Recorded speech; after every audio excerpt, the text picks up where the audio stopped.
to start a revolution and he's here to recruit you. In the few years we've known Russell Brand, his career transformations have been impressive to watch. After a difficult childhood, he suffered from addiction at a young age before taking to showbiz. I'm a lovely bear! Girl! Sorry. I'm not a genuine bear. His quick wit, astounding vocabulary, big brain and even bigger hair saw him go on to become one of the top names in stand-up around the world. Isn't it possible that airport security are taking possession of fruit a bit seriously? I ran a pretty successful crime organisation. What did you do? I smuggled a bunch of bananas into this country. Taking on Hollywood, he's made movies like Forgetting Sarah Marshall and Rock of Ages, as well as marrying and divorcing pop superstar Katy Perry. I'm living like this life, the very thing that I detest. Vapid, vacuous celebrity. The last couple of years have seen Russell pull his most fascinating move yet, taking on politics, or a sort of anti-politics anyway, as well as being an outspoken advocate for drug education and treatment. The criminalisation of addicts is kind of symbolic and not really functional. I'm not saying let's have a wacky free-for-all where people go around taking drugs. Didn't help me much. Back in Australia with his live show, Russell Brand is one man you can't pin down. Would you please welcome Russell Brand?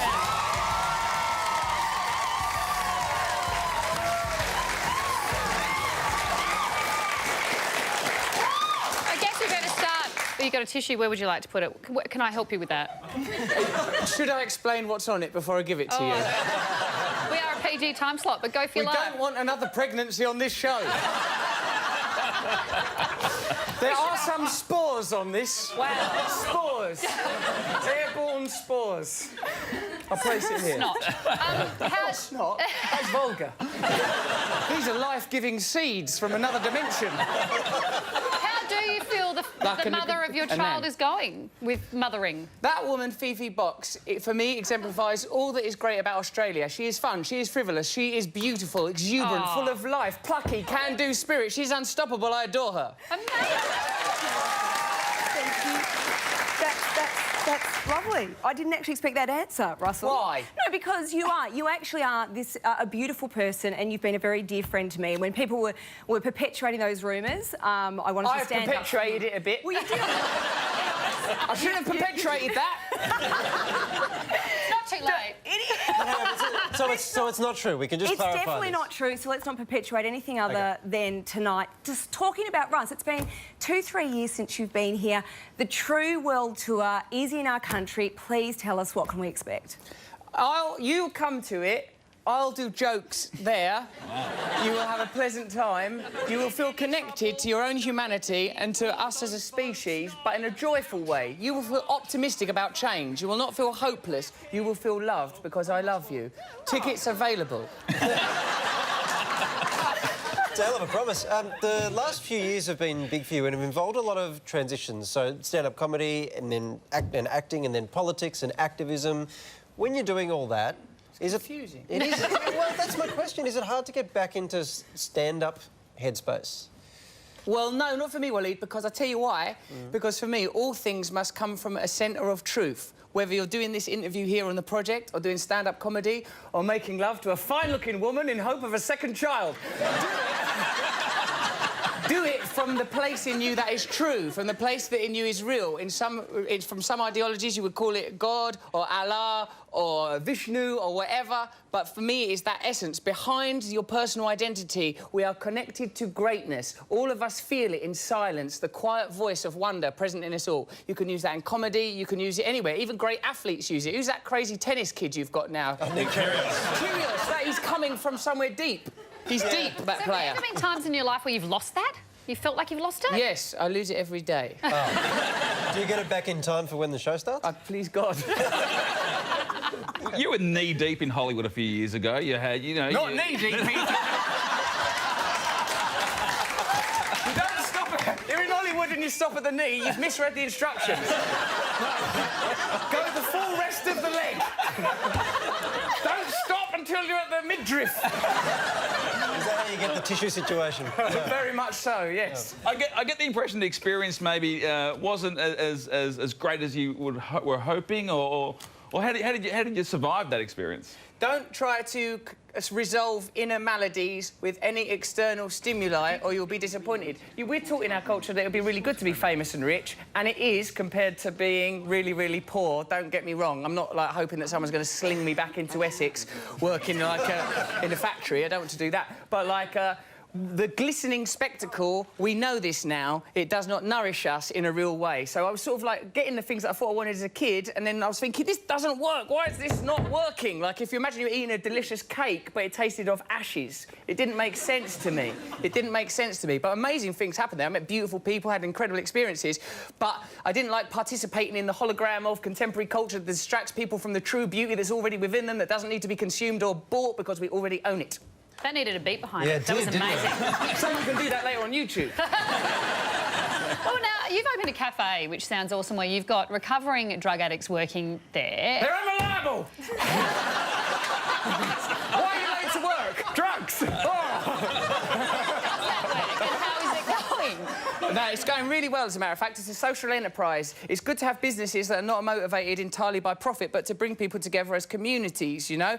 Now, I'm a recovering drug addict myself, so the opportunity to get recovering drug addicts working for me is a great benefit, and it makes me feel very, very connected. But I will say they're unreliable! They're doing really bloody well. It's good.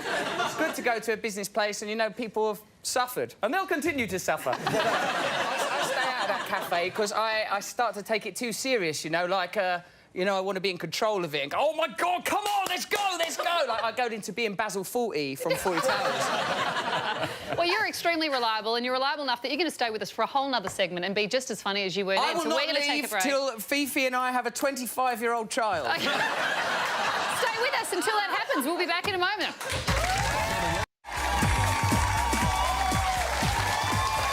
We're back with the project and we're joined by Russell Brand. Now, Russell, as our international guest, I feel that you might be able to throw to our international news segment. Would you be OK to do Yes, that? I'm precisely the right person to throw to an international news segment. Thank you, Carrie. It's time to see what's making the news now around the globe with a quick peek at an international news package. Take it away. Oscar Pistorius will be freed from prison next week and placed under house arrest after serving 12 months of his 5-year sentence for killing girlfriend Reva Steenkamp. Next month, prosecutors return to court to appeal the Paralympian's culpable homicide conviction. They claim he should instead be convicted of murder. Denmark's Odin Sazu is copping plenty of flack for dissecting a lion in front of a crowd of children. The keepers say they're teaching kids about nature, but critics have branded the pungent event a macabre spectacle. Last year, Copenhagen Zoo was criticised for doing the same thing to Marius, the giraffe. And England may be out of the Rugby World Cup, but London Mayor Boris Johnson still has his eye on the prize. He's smashed a 10-year-old kid as he ran for the try line in a game of touch rugby during his trade visit to Japan. Toko Sekiguchi was OK, and apparently there are no hard feelings. That is... I mean, he put his shoulder into that kid. That wasn't an accident. It was quite vindictive, I thought, and I'd like to apologise on behalf of Britain. Just for him in general, or just for that action? In general. Is he the leader that England needs? No, I mean, though, given that he's a British politician around children, we should be grateful he was just that he elbowed one. They normally take it a lot further, especially the Conservative Party. Crikey, lucky to get away, that lad. Now, Aussie politics, in the past you've had quite a bit to say about Abbott, Joe Hockey. In the last month, we have ourselves a new Prime Minister, Malcolm Turnbull. Do you have an opinion on him yet? Here is that opinion now. Why do you put really, really rich people in charge of your country for who want to build a thing called a tax shield? I want a tax shield. Also, what's that thing he goes, like, he's got money in the Cayman Islands, but there's nothing wrong with it. Having your money in the Cayman Islands is like putting your dick into custard. We all want to do it, but there's no rational reason to do it.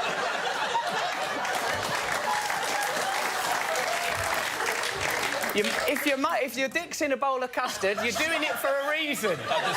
Just reminding you, we are live, bro.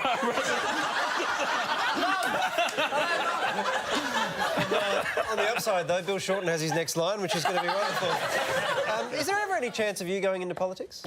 Well, I think in a sense we are all in politics, we are all responsible for our own communities, we are all responsible for our own lives. I don't think we can outsource the management of our communities. I think the last century has demonstrated that when we outsource our interests to economic elites, they will not treat us well. This is what has been proven. The situation in your country is the same as the situation in my country or in America. To various degrees we are suffering because ordinary people have no access to power. We're being divided and invited to dislike each other on the basis of gender, religion, race or creed. We are one planet, one people, and we must create our own communities and our own politics. But we're not one parliament, right? So would you do the parliament thing? I don't like that bit. Although I like your one. In your parliament, they got swivel chairs. Like, that's amazing. No, you're out of order, mate. It's so sort of informal. A swivel chair. You would not get that in my parliament in England. Order, order. Like, it's more grown up. Your parliament, people are like, hey, fucking hell. Excuse my language. Sorry, Australia. If Australia can't take swearing now, good God. But you love to have a voice. If you love to have a voice, why have you gone off your YouTube channel, you've gone off your social media? Why is that? Because I'm taking some time to understand more profound truths than can ever be expressed in the secular world. I don't want to be put through the narrow parameters of conventional media, and when it, not for the fact that I'm here performing to the beautiful people of your country, I wouldn't have the opportunity even to be on this show. So sometimes I think that you get involved in circular, cyclical, circuitous arguments, and so I'm discovering something new and profound, and I'm just learning how to communicate it so as I don't embarrass anybody or anyone. Your fans are very dedicated. What's it? They better be! And so the people in my coffee shops. They're unreliable!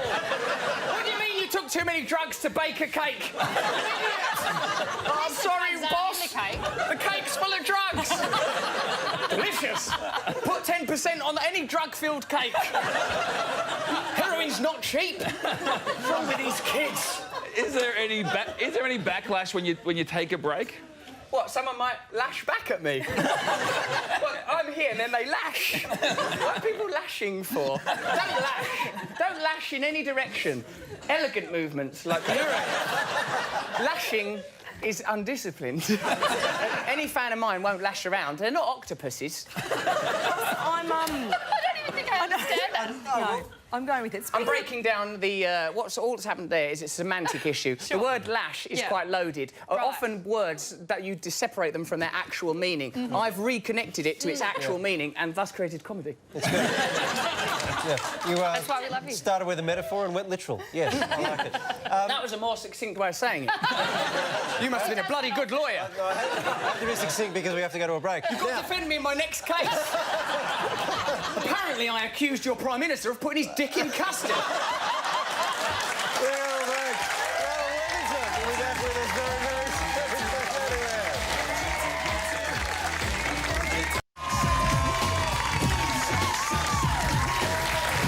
Great song. Welcome back to the project where we have Russell Brand and Lara Worthington joining us. Hello. Lara looks a little bit nervous when you... Why? Have you guys met before? Is this your first time? Yeah, outside we did a photograph by the logo for the channel. Yes. Lara was using modelling at me. I was just being a normal person in a photo. Lara went... No, you were just... did modelling. I bet he was just really loud in my ear. That is the sense that receives vibrations. If I was loud in your eyes, that would be a problem. Now, Russ, I'm nervous to ask this, but you did say at the start of the year that you were considering attempting celibacy. Is that something that you have continued with? What time do you finish work? She's going out with me tonight, so get your mitts off, yeah? My celibacy rules... I just saw you, like, edit about 5 jokes. I do those for you.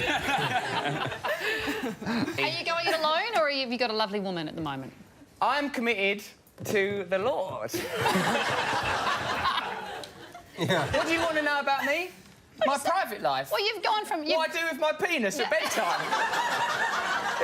Bizarre inquiry. Yeah. When you're in bed, what happens to that guy? You've had one of the most high-profile relationships of all time. With Fifi? Yeah. I was just getting what sort of woman you're after now. Where are your world's at now? I love all people. Great. An open invitation. invitation to I feel like Australia. this is one of those conversations where you say something and about 1,000 different interpretations get heard. This is the difficulty with language. We communicate only through symbols, meaning attached arbitrarily. What is reality? What is truth? What is it, Fifi? I'm confused about everything right now. I'm still back on what time I finish work. I love that we're doing philosophy of language on this show. It's wonderful. That's right. Semantics and semiotics here with me and Waleed. How are you going, Lara? Oh, God. Russell, can I ask you? I can't keep up with you. You're just way, You don't need too to quick. keep up with me. You're perfect. Yeah. OK, thank you. We were talking to Lara before about how she goes with the paps. How's your world with the paps now? Because would it go up and down in terms of depending where you're living and what you're doing? Sometimes I get agitated with them. Sometimes in a relationship I feel protective. I sort of would be a bit too violent because you think, no one really cares if someone hits a pap. It's a bloody good opportunity to express some anger. So what I try to do is imagine that there's people, because actually they are people. So it's not difficult for the imagination to do that. I don't think they think we're people, though. Right. You know? Right. Yeah. Yeah, it's difficult though, isn't it? Because if they get a good photograph of you, a nip slip, say, that could be worth a lot of money to a pap. And I suppose, in a way, many of these problems that we face are economic and problems of, as I say, we've become detached from meaning. People don't think, oh, that's just another human being trying to get through life. Yeah. And it's difficult if you're very famous and you've got your own clothing line and makeup line and beautiful, perfect nose and profile. people won't feel sympathy for you because they'll think you're a shimmering light of pure energy. Oh. But they might think that. I don't know what people think. Lara, if Sam's watching tonight, what's he thinking right now? He's probably thinking... Who is Sam? You have a bag down there. What's Yeah, what? yeah, I have sorry, a bag. I didn't spy that. Actually, I brought Were you looking at her bag initially, Pete? Or Lara's legs, you sexist? Sam, I hope you're watching this. It's not me you want to worry about, it's Pete. The bag spotter. Russell, like, you're from England. Another dimension. Yeah, England. I brought you some tanning. I like Tan. that. Hey, that's racist. Anyway, it's instant. You Is just this a put it product on. placement? Hi, Lara Bingle. Hey, what's your name? Well, I just got married, so I'm doing the rebranding. Tan Moose? Are you rebranding it? Yeah, eventually I Well, someone's enjoying it. The chocolate monster couldn't be happier. If you want to find out where you can see Russell live, head to the Sites We Like page on our website. We got to go. Please thank Russell.